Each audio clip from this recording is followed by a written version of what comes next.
Hey everyone, this is Isaac And this is Jackie from Nonessential Media, and you are listening to the Beach City CROWS podcast. This podcast is all about our favorite cartoons, mine being Steven Universe, and mine being Haikyuu. Thank you for listening, and we hope you enjoy.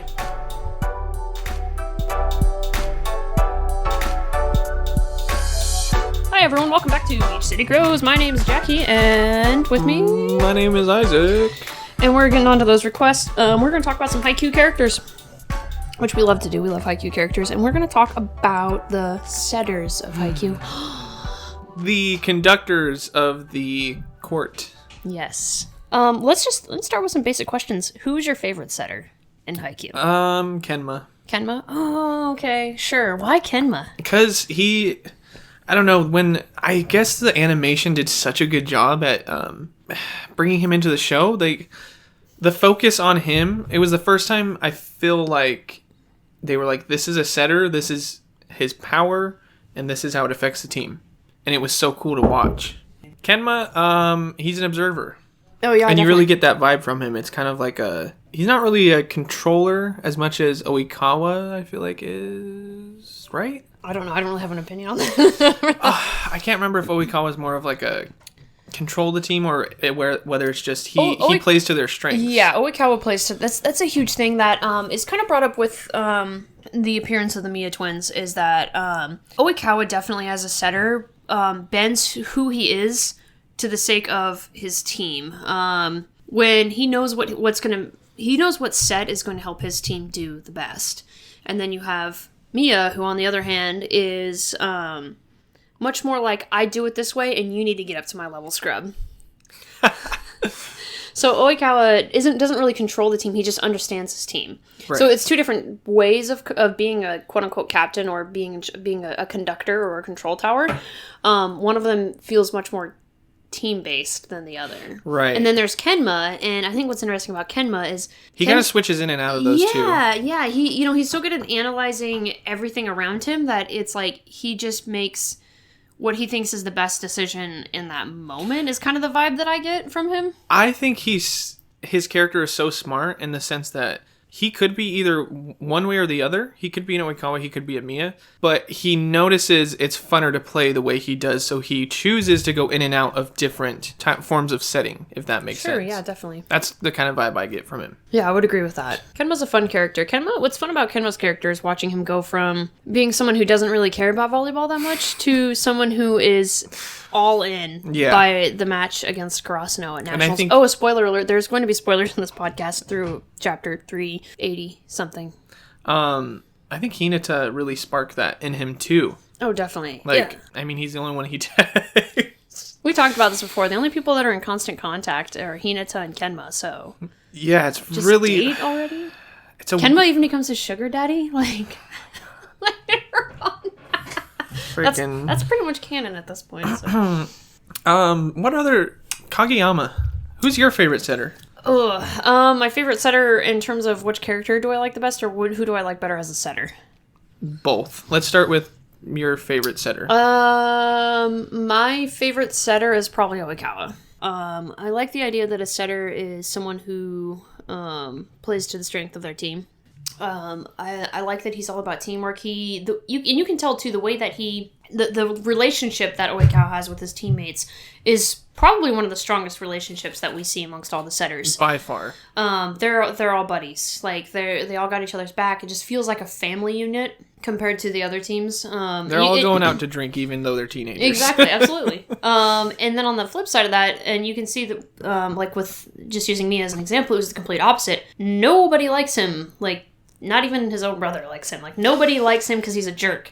And that's how he controls the court. Just as someone who plays sports, I'm going to naturally be drawn more to somebody who's like Oikawa. He's definitely the most entertaining, I should say that. Oh, for sure. Oh, hands down.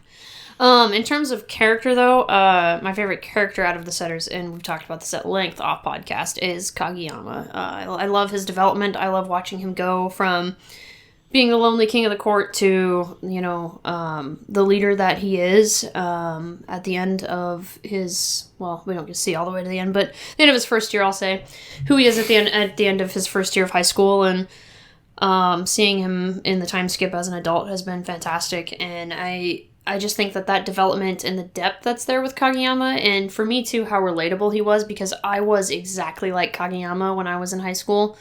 I had the same mentality, and I had to learn to, how to be a good leader, because if you have natural leadership tendencies, sometimes you go too hard one direction or not far enough, and watching Kageyama through his friendship with Hinata and meeting guys like Mia and being mentored by guys like Oikawa and having the team around him was great. I thought it was just fantastic. So his entire journey makes me really like him as a character, for sure. Yeah, you doing that overview is like reigniting my love for Kageyama as well. Yeah, Kageyama's when you first introduced to him, he's an asshole. Yeah, he's kind of a emotionless scrub.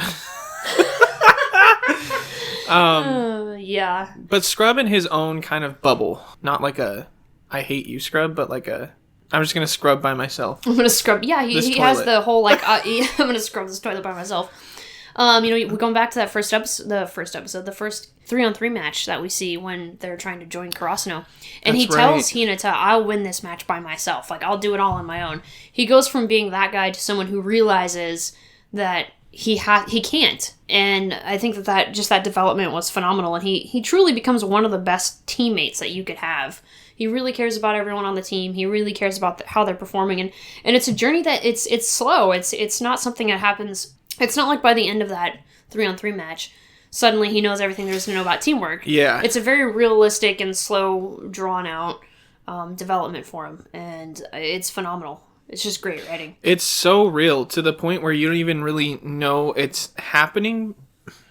Like, for me, I wasn't watching it knowing it was going to happen, obviously. So it did feel almost too real in a sense.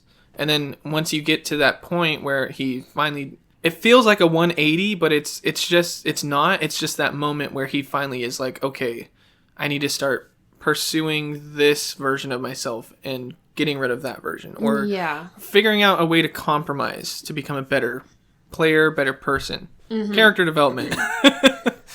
Yeah, I think in terms of character development, he probably has he's in the top 5 in all of Haikyuu with how great his character development is. And not just as a character, like not just as a human being, which is great, but also as a volleyball player. He's already coming onto the scene as one of the best guys.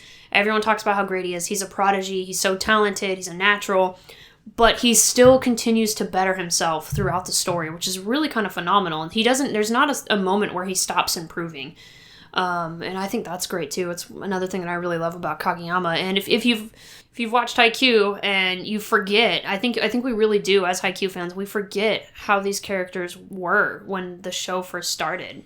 Yeah, I encourage like a watch through every so often. Like I'm gonna need a watch through pretty soon, because you do forget. There's so much information. There's so much character growth and development with every character. It's hard to kind of remember every single nuance that happened. Definitely. Kageyama was fun though because his development is so influenced by the people around him. Him as a volleyball player and him as a person, and it's not just the people that are on his side, it's also the people that aren't. It is people like Oikawa. Like, Kageyama himself says that he owes so much of who he is as a volleyball player to Oikawa.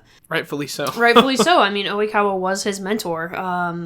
Even if Oikawa, has difficulties with that. Their rivalry is something else. And you see it too with his interactions with people like even Kenma. He sees how Kenma is. Kageyama really just wants to be good. He wants to continue to better himself, and I love that. I love that character trait. I think it's something that anyone that's watching could take away from it and could use for themselves. It's just that desire to be better every day and finding the best qualities that he can in the people around him and learning from them. And wow, that's something I really want to do. How do I do that? And that's Kageyama. Like, he will find a way to take what's good from the people around him and incorporate into his own game. Something I find so interesting about his character growth is the fact that he's still humbled. He is, yeah. But he already knows that he's one of the best players. So it's just kind of in his nature to, I guess, just be that. But he's still humble about it. Yeah. Which also brings in that king of the court mentality, which is so real. Like, I don't know how Furudate did it. Lived it, I guess. Has to. Like, these have to be real stories, I feel like. They're too real. Yeah, and I think that's one of the things that we all love about Haikyuu, is that it is so real, and you see it in those characters. You see it in characters like Kageyama and Oikawa. I remember when Isaac first started watching Haikyuu, and he hated Oikawa, and I get it if you don't like Oikawa. I get it. But I was like, okay, even if you don't like him, this is why he's a great character. And it was there like a 2-hour lecture that I did on what makes Oikawa such a great, interesting, well-written character. You can freaking hate him, I get it, but phenomenal writing. And it's the same thing with Kageyama. I think that when we're talking about great character writing in Haikyuu, you gotta talk about Kageyama and Oikawa and their relationship and how it influences each other. And I mean, they're not complete characters without each other at all. Yeah, it'd be boring one way or the other. I think it's interesting, too, because when you start the show, Hinata is, our boy Shoyo, Shoyo Hinata from the Concrete, is the main character. But he doesn't really have a rival to start out with. Kageyama's the one with the rival because of Oikawa. Yeah, that's right. Which is kind of interesting that the story takes that route. I get that the show is, like, Haikyuu is Kageyama and Hinata's story. But let's be real, Hinata is the main guy. Like, it's his story. Like the mascot. Yeah. And you can see that definitely further on in the time skip. They don't talk about what Kageyama is doing when he's an adult. They're talking about what Shoyo's doing in Brazil.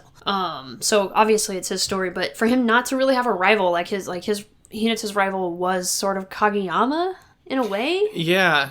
I knew you were getting to it. I was like, is she going to talk about the rivalry between them? But it's interesting how, I don't think they would be rivals if Kageyama hadn't opened his mouth and asked, what have you been doing these last 3 years? Shut up, man. He's been trying. Gosh, stop being such an asshole. What a dick. Prove that Kageyama has no social skills. Kageyama has no social... I love it. I love that Kageyama's a dork.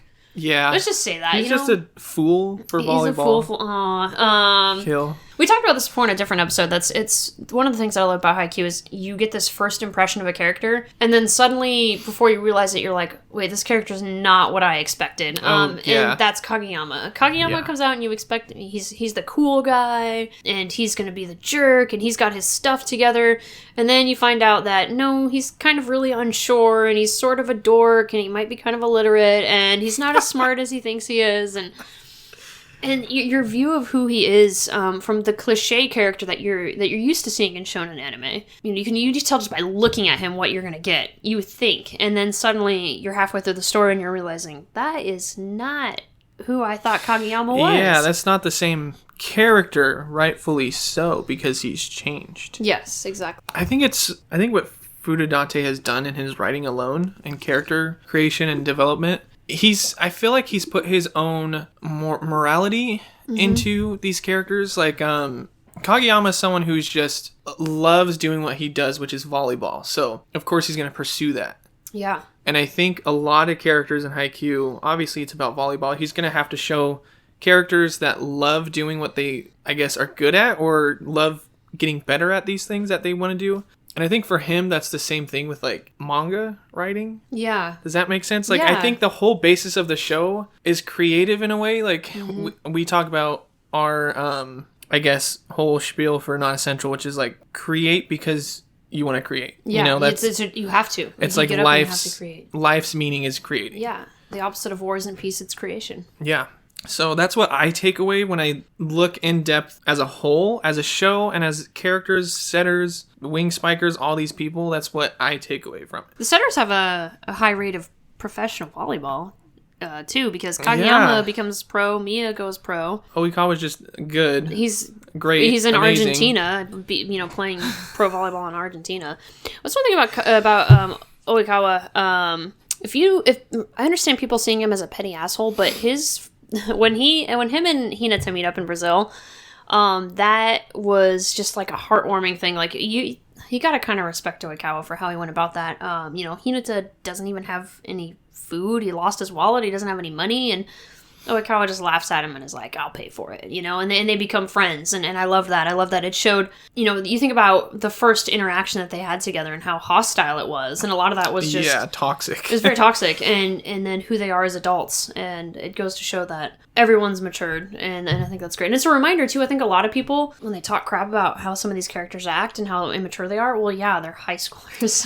Like, come on. Yeah, like, I'm even looking back to a year ago or, like, a couple weeks ago. Well, how I acted yesterday. And I'm like, okay. Yeah, literally.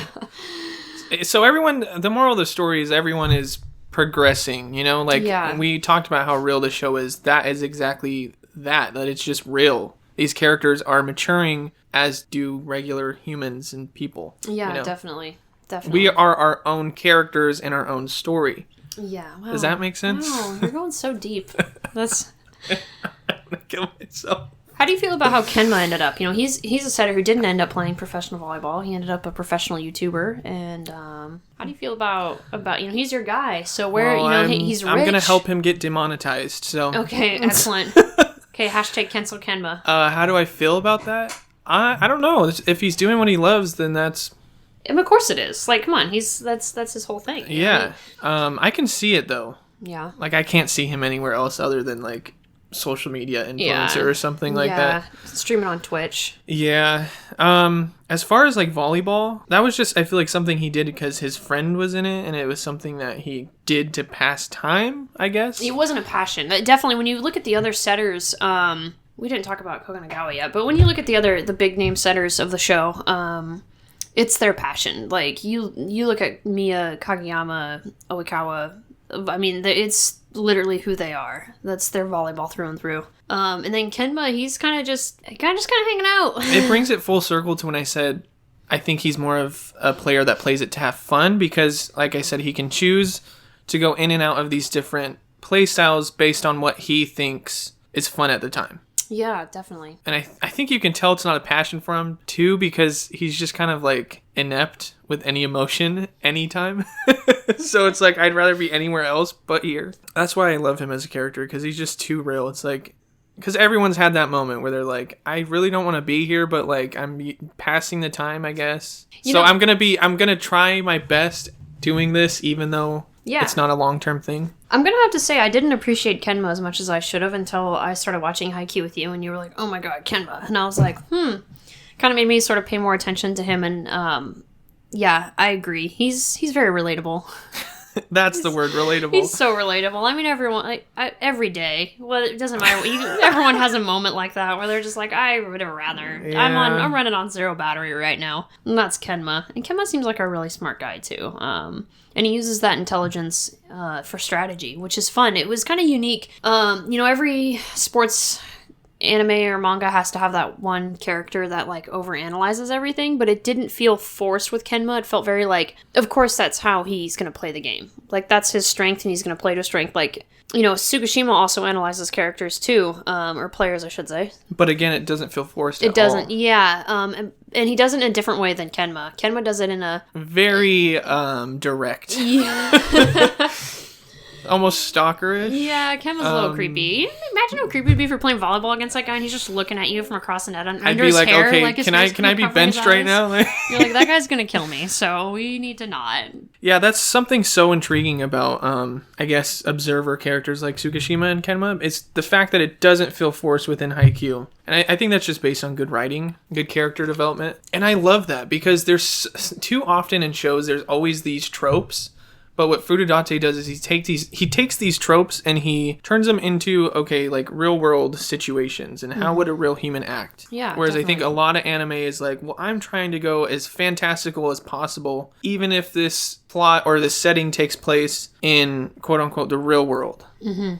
Which I think we need more of. People like Furudate that not normalize, make it more relatable in a sense that it's just everyday life. Yeah, that's one of the things that really, for Haikyuu, what kept me going. Because I'm going to just throw this out there. Like, guys, I've watched a lot of anime in my life, but I don't consider myself an anime fan. Because anime does have that tendency to be over the top. And because, you know, that's part of what it is. It's goofy. Yeah. And that's part of what, like, made it popular, too. Exactly. But Haikyuu was refreshing because, number one, this isn't about set. We're off. This is going to be a rambling. We'll get back on topic in a second. But I think about, like, the typical shonen protagonist, and I think about typical, like, I've watched a lot of sports anime, and usually, like, the protagonist is, like, way better, or something, like, going for them. And then there was Hinata, and all he had was he was athletic. You know, he was spry, he had a lot of energy, good stamina? Good salmonella? Good stamina. And aren't we all tired? Shouldn't we all be tired as a society? Protagonists that are just, at the end of the day, always going to beat their odds? Yeah, it's annoying. Because it's not real. Well, and I used to be someone coming from Steven Universe before this podcast, before we did this in-depth analysis, and I have a better understanding of shows like Steven Universe. I used to be someone that was like, oh, Steven can do no wrong. Like, this is amazing. Which it is, but now I think I've matured my taste a little bit with shows or with media in general to where I want it to be a little bit more real. Yeah, and you know, Haikyuu has season 1 ends with them losing against Aoba Josai. And that was devastating. You know, Kageyama lost against his mentor, and Hinata couldn't jump high enough, and he got their quick didn't win at the end of the day, you know? They're so sad. And that's real, and it's shitty. But it's so satisfying because it's so real. Yeah, because it's not what you would expect. Not in like a psychopath way. Like, I don't want to watch these kids lose. Like, no.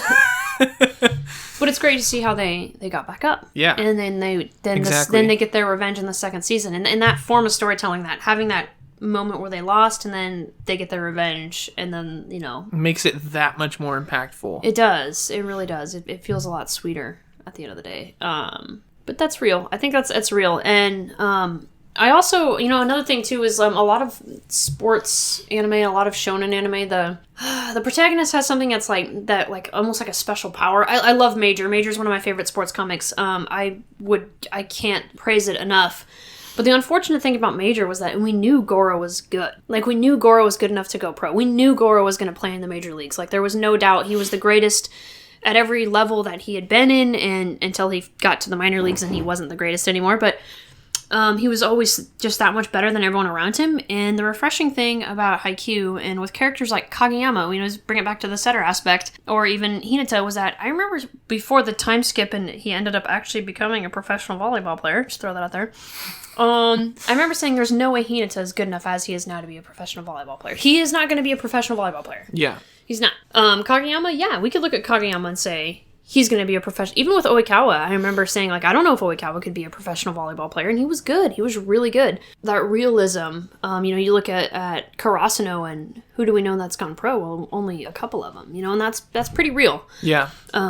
So I do appreciate that about Haikyuu, and you see it in characters like Kageyama. Yeah, even though we knew he was going to go pro, like, there was still a lot of hurdles that he had to go jump through, a lot of hoops that he had to jump through, you know, before he could become a pro player. All the development that he had to go through, realizing that as great as he was to us as viewers, there was already people out there that were better than him, and how is he gonna overcome that? Because we've all been there. We've all had a passion for something that, you know, we think we're either good or not good at, but we're still doing it because we love it, and it's so intriguing watching people go through that, you know? How real is this? I'm far away from my mic, so it's gonna be related. How real is this right after you've been denied by... I know, I was thinking the same thing. I was like, wow. I don't know if you wanted to share that or not. No, I kind of like this talk because it's making me think about life more. Yeah. And it's like, wow, Haikyuu really is a good... Just a solid, it's more than solid. It's just an amazing show. It is, and it's all about those characters. It's all about... The only way I would classify it as anime is because of the art style. That's the only thing. Well, and it's made in anime. Or it's made in... True. It's made in Japan, you know. Yeah. It's a cartoon. Can't deny that, but... But it doesn't feel like your typical anime. Right. Definitely. And that has everything to do with the characters. And watching them go through things that you've gone through, or you are going through, or you're going to go through, and, you know, how did they navigate, how did they overcome? And I think it's nice. I think it's great. And that's what I love about, you know, this was originally going to be about setters before we got off topic, but that's fine. You can't talk about a specific area of Haikyuu without talking about it as a whole. We end up doing that eventually. But even within the setters, you see... Shit, just even within Karasuno, we have two different setters with Sugawara and Kageyama. Two different personality types. One that's way out there, super confident. The grandma. Way out there, super confident, super goofy, probably really fun at parties. And then you have the awkward, the reserved, introvert. Yeah, who's probably not very fun at parties. with Kageyama, and it's real. Like, those are people that, like, those are characters that you feel like you've dealt with someone like that in real life, or you feel a part of yourself within those characters. Yeah. And how... I mean, if anyone's even gone to public school for a year, like, you've dealt with all of these people. Definitely. Yeah, it should. If you're part of society at all. If you've gone to Walmart. Yeah. Look, I'm far removed from my K through 12 days. I'm 30, guys. I'm old. And I deal with these people at work. Listen to our... Listen to the previous episode to find out how I'm temporarily unemployed thanks to coronavirus. And then my mom called. Was that this episode? No, that was last episode. Yeah. There's a lot that happened in the last episode. This has been a crazy day. Also, I'm sorry if you hear noises. That's me eating my coffee. Eating my coffee? Oh. I can imagine Kageyama at a party. He's just like, want to see a cool trick I can do with this volleyball? Everyone's like, no. No. Not really. The real question is, who would win in a fist fight, Kageyama or Oikawa? Oikawa. Think so? Who would you rather be stuck on an island with? Actually, I don't know. Number one, has Kageyama ever been in a fist fight? Has is it Stockholm Syndrome? From Iwaizumi. So he'd be too inept to bring out that trauma within. Christ. All right. Well, I can't wait to hear about the episode where we psychoanalyze Oikawa's Stockholm Syndrome. I'm really excited about that episode. Iwaizumi abuses him. Oh, I thought you were daily. saying he's a beast. I was like, yeah, he is, but he's an abuser. Iwaizumi and I just think Iwaizumi is great. Is so alpha male that that's just his energy. That's his personality. You know, that's just him as a person. He's very upfront and aggressive. I feel like if there's anyone in all of Haikyuu that you want on your side, it's going to be Iwaizumi. Yeah. Like, he would die for you. Yeah. And he would kill for you. Like, more than anyone else. I think Oikawa's too sensitive, though. Yeah, Oikawa's a little bitch. And Iwaizumi knows that, so he, like... Yeah. It's funny to watch, but you can tell Oikawa's, like, dying inside. This is interesting because it does bring up an interesting point that all setters have a really good friend that they're associated with. Kageyama, that's true. Hinata... how did I just now realize Daichi and Sugawara, Iwaizumi and Oikawa, Kenma and Kuro, Mia, I guess. Koganagawa and Kenji. I mean, like, they all have some sort of, like... That is true. Bad Bangs 1 and Bad Bangs 2. I don't know who Bad Bangs is. Listen to our previous podcast. Just watch Haikyuu Season 3. Don't even watch anything else. Just Season 3. Akashi and Bokudo, I forgot. How could I forget? How have I forgotten about Akashi We and haven't Bokudo? even talked about Akashi. There's so much to talk about. Wow. I really like Akashi as a character. I talked about this in our ship episode, about his development, and I think he's really underrated as a character. I think a lot of fans, y'all are going to be mad when I say this, y'all are kind of shallow when it comes to Akashi. You're like, but he's so pretty. Shots fired. Yeah, sure. Akashi looks like he is drawn to be like a model, but at the same time, but Akashi is a deep, interesting character. He's a dick. No, yeah, Akashi, I think this happens a lot with media in general, and I get it a lot from Iroh too in watching Avatar. Mm-hmm. In different shows, there's these characters that are already really good at what they do, so it's kind of like a Kageyama, so they just kind of fall back a little bit, or they're not really pushed forward because they're not main characters, obviously, but I think it's because they're so good at what they do, they just kind of... Yeah, I think Nishinoya is a good example of that. Yeah, exactly. You know, he is developing, and he is growing as a man, and as a man, he's a little boy, as a child. Nishinoya is growing as a human being, as a teenager, and growing as a volleyball player. But we forget about it because where he starts out is already so high level. Like, he's already got that confidence, that swagger that a lot of other characters don't have. He's really good. He's like one of the top liberos out there. I will say, Season 3, though, it makes you appreciate him even more. Oh, absolutely. Because you're like, they needed him in that moment. They would not have won. Not at all. They would have been swept by Shiro Torizawa without Nishinoya. Yeah. He took, like, the brunt of that. Those spikes. Him and Tsukushima are the reason why they won. That's it. I mean, without those two, they're screwed. Honestly, yeah. So... Like, I could not... their team would have sucked without those two. Yeah, it would have been bad. It would have been, like, Quick Attack nonstop. That's true, though. And there's some characters that... Or their development... I think the unfortunate thing with Akashi is we haven't quite got to him yet in the anime. And there's a lot of anime onlys. Mm-hmm. Same with Kenma. Same thing with Kenma and Kuro. We haven't really... Like, they're there, and we can appreciate them, and we can love them, and that's great. You should. Haikyuu is full of great characters. But you haven't had the chance to really experience who they are unless you've read the manga. But I think that's something that's also so... intriguing because the anime hasn't delved into these specific characters that much yet. It leaves room for you to dive into those characters on your own and kind of analyze before they get into that, which I think it just keeps the fan base going. We talked about Steven Universe. They thrived on theories. That's kind of like what I'm talking about, is the fan base doing their own research instead of just watching it. You know what I mean? Yeah. Like, these fans are diehard because they analyze and go deeper than the anime, than the manga, you know? Definitely, and I think a lot of Haikyuu fans are like that, because that's what we do have to look into and to analyze. There's not going to be fan theories like, you know, Steven Universe definitely, and I think it's great that we picked these two shows, because we couldn't have picked shows that are any more different despite having similar fan bases. Yeah, we really couldn't have. Steven Universe has this amazing world building. The lore is it's deep, and it feels ever expanding, and it's everywhere in the show. Like, wherever you look in the backgrounds, and like as early as like the second episode, there's stuff in the background that adds to the lore, and it's just everywhere. And it's fun as a fan especially if you have long breaks, to sit there and take a step back and talk about, what does this mean? What could this mean? And the theories and all that stuff. Long breaks. Sorry, Steven Universe fan. You guys had a lot of breaks. And then with Haikyuu, I mean, we get a chapter every week, so I mean, really.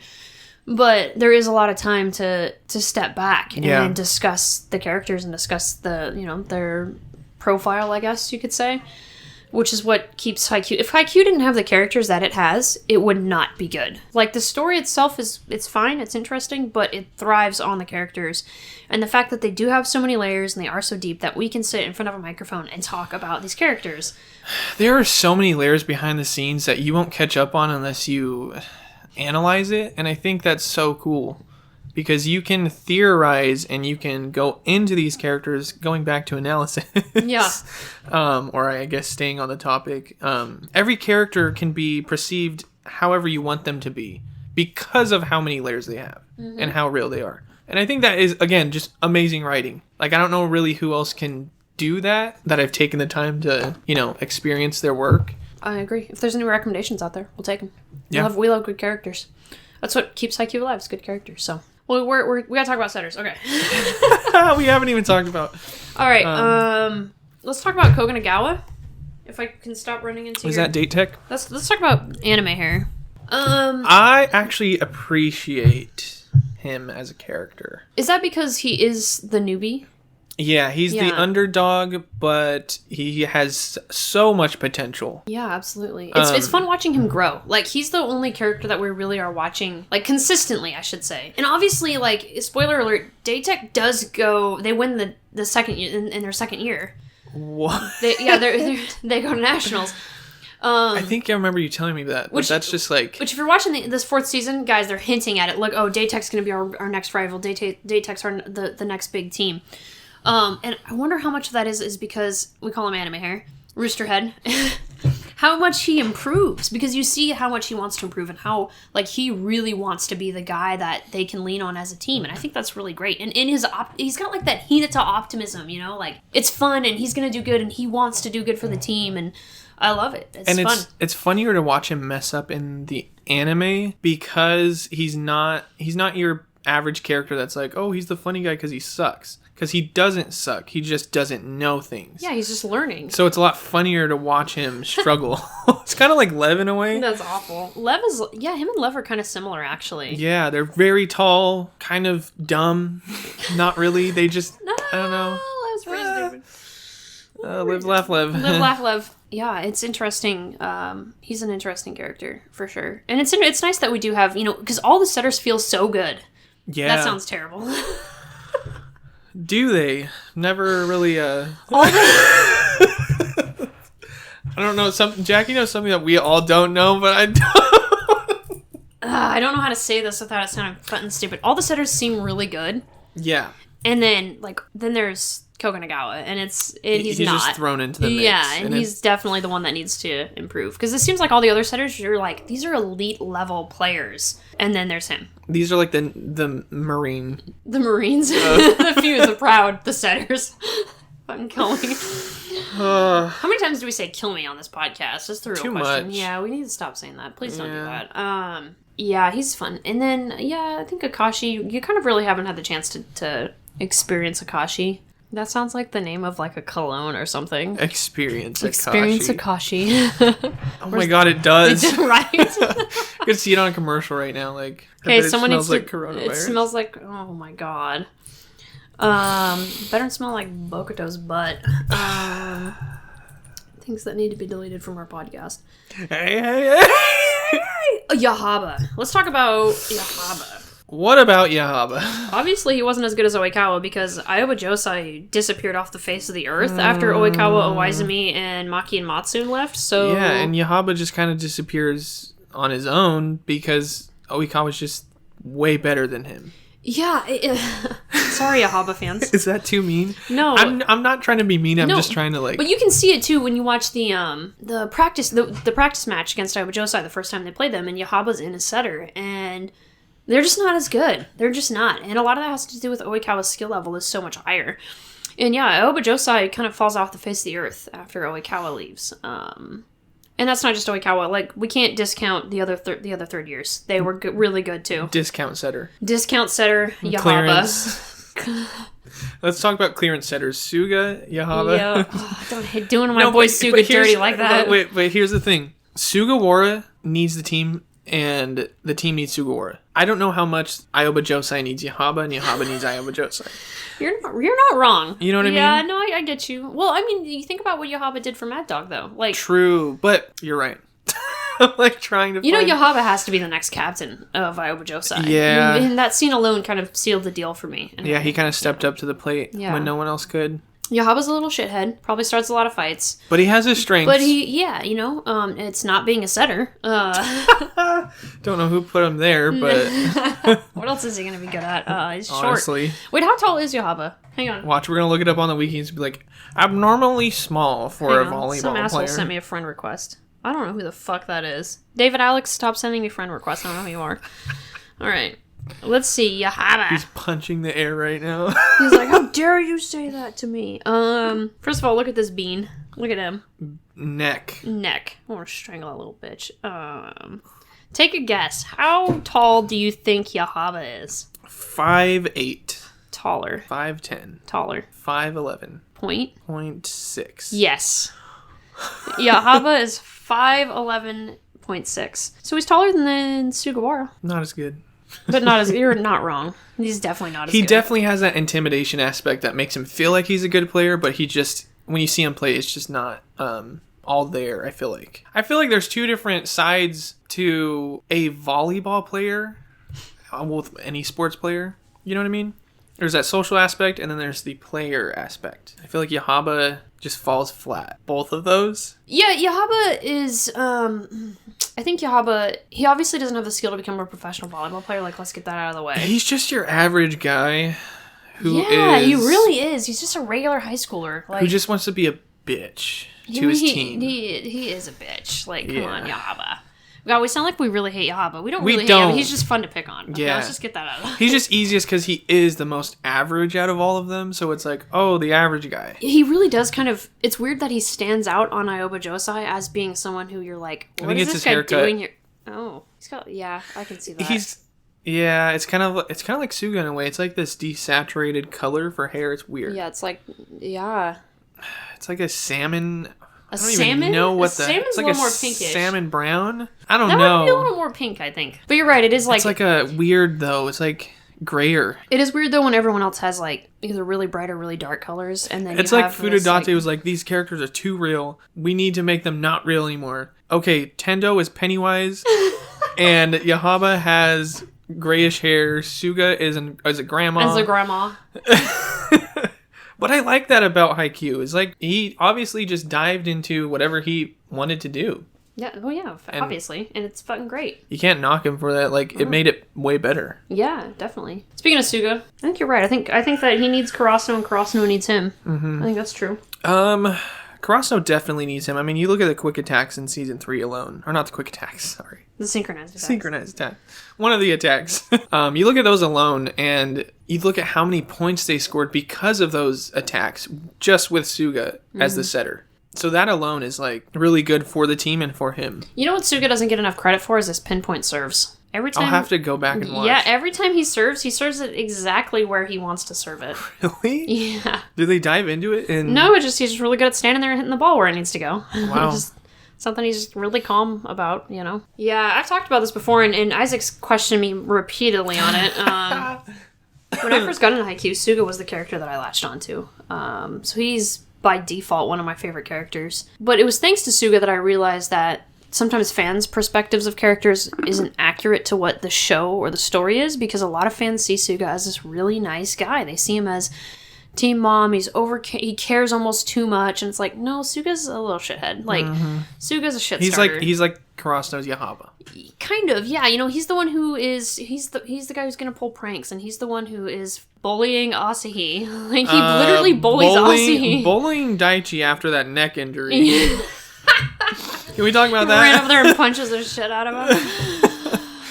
You know, so he's not this, like... And for me, that was when I started to think more about the characters of Haikyuu. It was thanks to Suga, and it was thanks to that. Like, well, the fans always... Every time I looked into this, the fans said that he was this super nice guy, and I don't know, like, I've known guys like Suga, and they're shitheads, and this guy seems kind of like a shithead, and yeah, but it was because he was that guy that, you know, in the beginning of the story, he knew he was going to lose his position to Kageyama, but that's what the team needed, so he went out of his way and spent time out of his day to help Hinata learn how to do basic serves. That's right. Wow. As you're saying, I'm like getting a better, I guess, appreciation for Suga. Yeah. So he went out of his way to help. He wanted Kageyama and Hinata to be on the team. He's such a good guy when it comes to, like, I mean, he was taking the blame more than any of them for that date tech loss with Asahi and Nishinoya, you know? Like, even all the way back then. You know, I didn't appreciate him enough. That's what I love about Haikyuu is now and the next time you go back, you can appreciate Sugawara a little bit more. Every time you go back, if you've only gone through Haikyuu once, go back. Do it again. Do it again and again and again and again, because every time you go back, pick a new character to appreciate, and you are going to realize why they're a great character. There is no bad character. There really isn't. Why did I clown on him? It happens. You just didn't... I mean, I get it. Like, he's not... If you don't think about those things... See, for me, like I said, I remember giving you the advice. I was like, there's going to be a lot of characters. Just pick one and latch onto it. And you ended up, I think, latching onto Noya or Asahi. Both. So for me, I had... Because of Sugawara being that nice guy, and I was like, why is this guy... He's going to lose his position. Why is he being so nice? I latched onto him to try and figure out why. And it didn't take long for me to start peeling those layers back and be like, okay, he is a nice guy, and he does care about the team. But... he's a shit starter, and I love it. I love that he's a shit starter. I love that he's the one that's bullying everyone. Like, it's funny. It's awesome. Yeah. And it's a layer that the fans don't appreciate about him. So. He's like the only one on Kurosano that is that way, too, because you have Tanaka and Nishinoya who are kind of the same way, but he's like a shit starter in the sense that he thinks what's funny is like not bullying other people, but like pointing out their flaws, or like he kind of does bully. Like, again, like with his friendship with Asahi is like kind of unhealthy. I love it. I love the third years. I can't say this enough. The fourth third years in their relationship is just, you know, counting Kyoko. If I'm choosing a friend group and it's the third years. Oh, absolutely, yeah. And a huge part of that is Sugawara, but he's a shithead. Like, he is. He's kind of the jerk of the group, but he's still a good guy. Like, he's got a heart of gold, but he's a high schooler, so he's gonna... Like, even when he's an adult, he kind of goes up to Asahi, and they do this, like, handshake thing, and he kind of fucks with Asahi, and Asahi's like, stop pretending like we had some secret handshake, and you're making me feel like I forgot it. It's like, dude, you're like in your 20s. You're like in your mid-20s, and you're fucking with him still.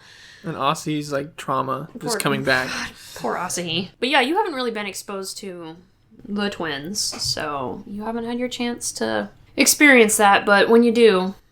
But Jackie did send me a couple panels, I think it was a full page or two, of the Mia twins, and I'm already intrigued with their characters. They have such an interesting dynamic, yeah, and they're very extremes. If you're an anime only, I'm just gonna say prepare yourself, because there's a reason why the fandom, not just because they're pretty, there's a reason why the fandom really likes these characters. They're very interesting. They are so relatable in a sense that is so fud up.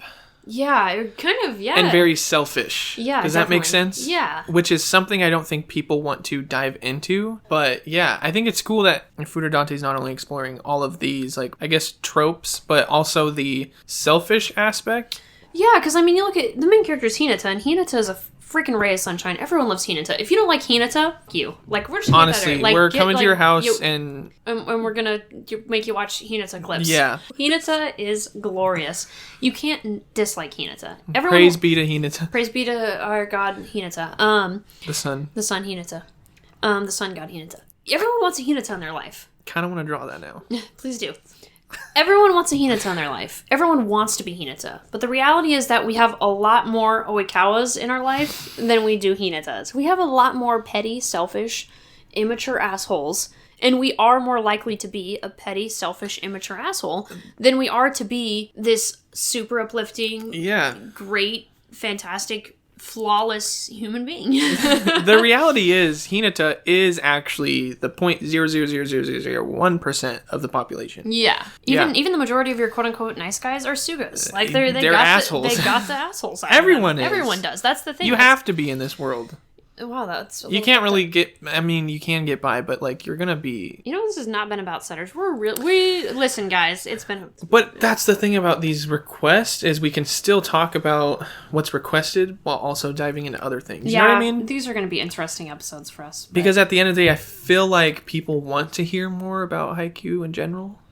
Yeah, I feel like the Haikyuu fans are standing us a little harder than the Steven Universe fans, which is fine. I love the Haikyuu fan base. I can't say that enough, guys. We love you guys. I've never seen a more welcoming and more just laid back fan base. It's the perfect the Haikyuu fan base is like the perfect fan base. It's amazing. I mean, there's always that cancer, but, like, I can't even, like, I was looking for cancer in the fan base and I couldn't find it. Yeah. Yeah, we talked about turning this into a Haikyuu podcast, but it is called Beach City CROWS, so we kind of... We're not going to. This is a Steven Universe and Haikyuu. And we will make Steven Universe episodes. We just need those requests first, guys. Requests. I think we did get... Okay, we'll get on that. But, moral of the story. We talked about a lot. Okay. I think it's a solid Now episode. that we've had this conversation, and we've talked about setters and their importance. And overanalyzed. Who is your favorite setter? We're starting over. Kenma. Still Kenma. Personality-wise, also still Kenma. Wait, who's your favorite setter as a setter, and then who's your favorite setter as a character? Well, I don't know, because my mind's kind of changed with Suga.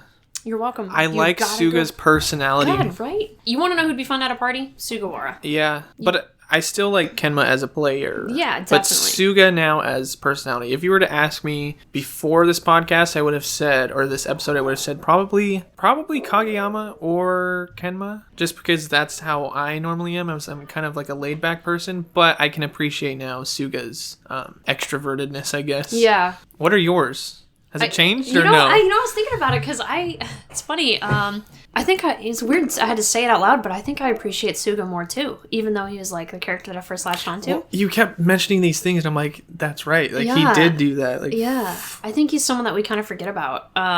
So I think... He's just so forgettable. Aww. That's so mean. Whatever. I stand Suga. Stan Suga. I stand Suga. Yeah, I think Oikawa still, to me, is a great setter type. I will not succumb to that BS. I'm just kidding. My god. Hey, when him and No, Hinata, I can't deny. When Oikawa and Hinata played together in Brazil, that was fun. Like, I want a whole series of Oikawa and Hinata fucking up in Brazil. If we're being truly honest, I have no choice but to say Oikawa. Like, if we're being truly honest. Sick saying it. But yeah, I'm just gonna stop right there. I hate Oikawa so much. I love it.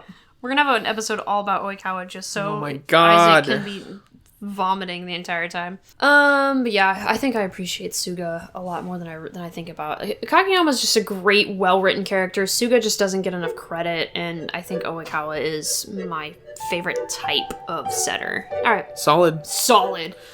All right, we'll see you guys next week for another episode of Beach City CROWS. My name's Jackie, and I stand Sugawara. Oh my God. Stan Suga.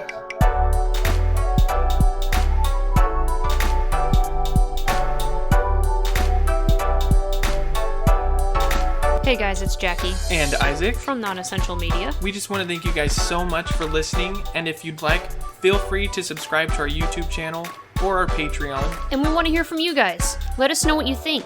Let us know if you're watching along with us and what your thoughts are. You can find us on Twitter at NonessentialM. We're on Facebook as Nonessential Media. We're also on Instagram at Nonessential Media. Check out our website, nonessentialmedia.com. So check us out. Thanks again for listening. We truly appreciate every single one of you. See you guys next Saturday for a new episode of Beach City Crows. Bye. Skibbly babbly bab.